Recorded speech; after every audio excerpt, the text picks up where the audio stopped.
by the thumbnail in this live stream, I ended up getting new color changing headlights. I did already install them, but I just kind of wanted to run through.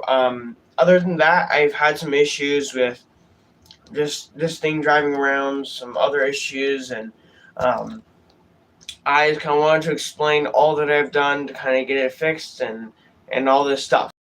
Here we go. We're going to start right from the very beginning. All right, well, yesterday I was fixing a front portal axle right here. And here's what happened is this front portal axle was broken. And the reason being is because I added the links in the wrong way. I completely messed it up. The links ended up going wrong. They were in the wrong area, completely messed it up.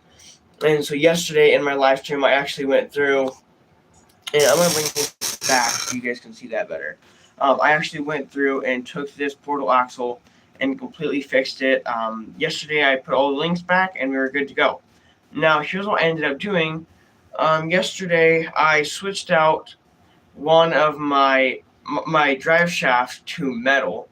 And the issue with that is I used an Endura shaft product. And if you guys don't know, Endura is a kind of a cheap company that allows you to get into Airsoft RC and upgrade your RC cars. And so these are more cheap parts, but they still fit. But the issue was, yesterday I was driving that around. All right, so let me show you what we got going on here. This drive shaft right here, this is all metal. This drive shaft is all plastic. So here's why that is because the metal drive shaft, the rear metal drive shaft was actually perfectly fine.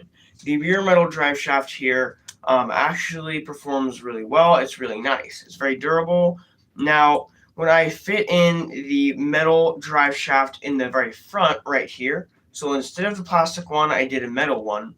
And the thing about this company, Endura, is they are a completely different brand. I would say they know what they're doing, but not super well. So this part that I bought from them fit in the car, don't get me wrong, but it was actually just wobbling around. So every time this drive shaft would spin, the end was a little bit loose and it would just spin in a weird way and then cause a weird grinding noise in the car. I wasn't sure if that was going to cause any gears to strip ultimately in the portal axles or in the drive shaft. So I just have one front plastic drive shaft and one metal or aluminum rear drive shaft because the rear was acting completely fine. The front was the weird part, really. And so, yeah, that's what's been going on so far with this. All right, so, and that being said, we have that taken completely under control. Now, the next issue I'm having is with the suspension. Okay, so the rear suspension is pretty good. That's what we get from rear suspension. Front suspension, there is no front suspension because these are 78 mm shocks. Now, here's what I would recommend for you guys getting into RC as a new hobby.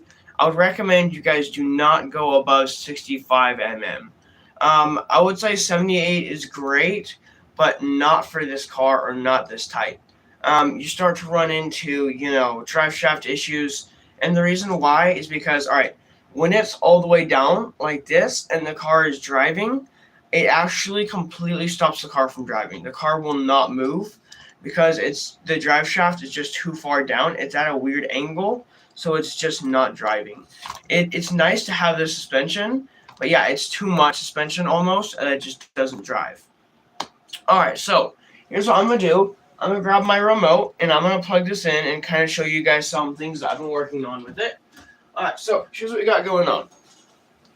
All right. Let me think of any more issues I might have had with it. I think other than that, I think everything's normal. So I'm going to run it for you guys and kind of show you what we're talking about here. Also, the main reason for this live stream is that I have new lights on this thing. Now, that was the whole plan. That's why I started the live stream. Let me show you guys the lights. Now, here's what I've done. I've taken the lights from Amazon, and Here, let me actually turn it on like I said I was going to. Taking the lights from Amazon. Just a little mini USB-C rechargeable lights. Really, really handy. Alright, here we go. It's on. It's driving. Sweet. Alright, so here's what I did. I got little tiny USB-C rechargeable lights. And the reason why I did that is because I took out the light covers in here, and the lights, and I completely changed them out. The reason why is I wanted something that was color changing and dimmable. I wanted different, I guess, different modes for it. Let me see. What'd you say? Thank you so much for commenting that. That's awesome. Thanks, bro. So yeah, right now here's what I'm working on. Let me show you guys the lights. All right, so these are what we got. These are the lights, and it comes with a remote control. Super nice. I really like this. I'm really glad I got this. Now, as you can see, they are color changing. Let me switch it. We've got blue, pink, purple. Let me see here. We got red, orange as well. There's a bunch of different modes you can do. Personally, this one's my favorite. But I really love this, and you can also turn up the brightness like that. You can turn it down. It is really nice. I like it like that too because it's just dim enough that it's not causing a glare in the screen. Yeah, so this is something I've been really working on, and it's nice. Let me explain how I did this. All right, so we're going to take off the body here. Now, what I've done is, even you guys can do this if you have an RC car. Now, here's what I'm going to do. You can take this car. You can see right here that the lights are kind of sticking out of the bottom because they are small lights, but they're not that small. So I've gone on Amazon and bought the smallest color-changing USB-C rechargeable lights I could possibly find. Now, what I've done is I've stuck them in here. I've actually glued them to the frame, which is okay with me. All I have to do is recharge them right here at the bottom. I just have to plug in a cord right there. All's good, not too difficult. So I've done this because I can stick that in there, and then I can also, change this. All's good right there. And then here's what I've done is, so you don't see the bottom of the light when the car's driving, I used to have the front bumper right here. I used to take it off. And I believe I actually have it upside down, but that's kind of on purpose. I purposely put it upside down because when you look at the front of the car, you can't actually see the bottom of the lights. This kind of blocks it just about perfectly where you can't see it. So when I'm driving it around and I'm driving from the front of the car, let me dim these real quick if I can. From the front of the car, you guys will actually be able to see a difference. You won't be able to see the lights from down here. And that's the whole plan ultimately. Now, here's the other thing I've done is because I bought these in a 4-pack, you don't have to, but if you are going to buy some lights like this, I would recommend you buy a 4-pack. But let me just show you guys the lights that I have here. I actually have them charging, so give me a second. I'm just going to unplug them here.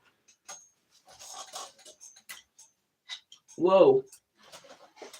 No, I just lost my light for a second. Alright, I'll drive it in just a second for you guys. Let me finish explaining what I'm doing here for a sec, and then I got you guys. Alright, so this is the light right here. This is how big it is. So it is kind of a small light still, but it is a nice light. It's pretty cool. Both of these, this is what I've done. Alright, let me take this light. I've already got some Velcro on the bottom of it, so I'm just going to stick it on the bottom of the car for some underglow. Which can look pretty cool if you have it on different colors and stuff. So yeah, that's what I've done. You can do underglow. You can kind of mess around with it. Of course, for every car, it's going to be different, so I wouldn't recommend you do exactly what I've done, because obviously for my car, it's going to be different than your car. All cars have a different headlight style to set up. This one happened to have 2 lights right here in the front, and then they kind of fit right there with the grill section that I needed. All right, so you guys said you want me to drive it around. I'm trying to think of the best way I can possibly drive it around during a live stream. Here's what I can do. Let me just kind of bring it this direction. and then I'll drive it around a little bit for you guys. There's not a lot of driving around that I can do, but I will do some. Clear off my desk a little bit, give me some room. So it runs decently, it runs pretty good. Here's the thing is I used to have this set up for a rock crawler specifically. I mean, to be able to climb rocks really nice and really get into those rocks. But the issue was I bought some new portal axles for it, and the portal axles actually broke. These were brass, so it was really nice. I kind of had it fitted and everything. And they actually broke, so I went back to stock. Stock has been treating me really well. Because I was going to say, stock Traxxas parts are unbelievable. These stock Traxxas parts can really hold their weight. As you can kind of tell, when I drive it around, it's causing the screen on my phone shake, because it is quite heavy. If I go and compare one of my other cars to this car, it is definitely more heavy. Here, let me show you guys what I've done to kind of make it a little more heavy. Right now, I've actually added brass wheel weights in all the tires. So that's what I've done to make it more heavy. When I had the brass portal axles, it was definitely a lot heavier. But right now, this is really good for rock crawling. Here's the things I would change. If I was trying to make it all for rock crawling, what I would actually change is I would have it definitely be more heavy. But also, I would have the tires be more wide, like out here, instead of in here. You know what I mean? Because when you have them way in here, it's a lot easier for the car to tip. I'm trying to keep the car, steady, be able to climb. Also, the other thing I would like to add into this is rear wheel steering. So as you guys can see, it is 4-wheel drive, which is really nice. I would say 4-wheel drive makes the biggest difference. You have a 2-wheel drive car. Let me show you guys one of my 2-wheel drive cars, and let me explain some issues I've had with that car in specific. All right, so this is my 2-wheel drive, and this is my Stampede. Okay. Thanks, I appreciate it. All right, so this is my Stampede, and this is a 2-wheel drive. This is kind of a big truck, right? This is my 1/10 scale compared to this, my 1/18 scale. Now, this 1/10 scale here is a 2-wheel drive.